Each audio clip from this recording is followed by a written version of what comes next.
আসসালামু আলাইকুম রহমতুল্লাহ বারাকাতু। শুরু 15 নম্বর। 15 নম্বর কী বলছেন?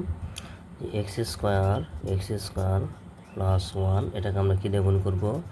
X square minus 1।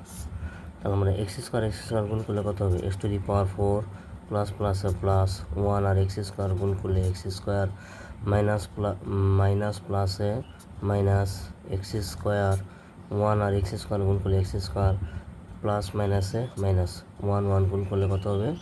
1। আমরা এটাকে কী করে দেবো? যোগ করে দেবো এখন। তাহলে এখানে x to the power 4 x square কেটে যাবে, প্লাস মাইনাস কেটে যাবে, মাইনাস 1। এটা আমাদের অ্যান্সার। 16 নম্বর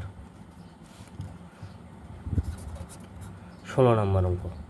16 নম্বর অঙ্ক কী বলছে? যে A square plus B square এটাকে আমরা কী দিয়ে গুণ করবো? যে এ প্লাস বি দিয়ে গুণ করে দেবো। সোজা অঙ্ক। আমরা জানি যে এর উপর পাওয়ার 1, এর উপর পাওয়ার হলো 2। তাহলে 1 আর 2 গুণের সময় পাওয়ার যোগ করে দাও, অর্থাৎ এ স্কোয়ার আর এ গুণ করলে হবে কত? A cube. তারপরে প্লাস এ আর বি স্কোয়ার গুণ করলে হবে এ বি স্কোয়ার। তারপর প্লাস প্লাসে প্লাস বি আর এ গুণ করলে যদি কত হবে? আমরা লিখতে পারি যে এ স্কোয়ার বি, প্লাস প্লাসে প্লাস বি আর বি গুণ করলে কত হবে? B cube. বি স্কোয়ার আর বি যদি গুণ করে তাহলে হবে কত? বি কিউব হবে, বি কিউব। আমরা এটাকে যোগ করে দেবো।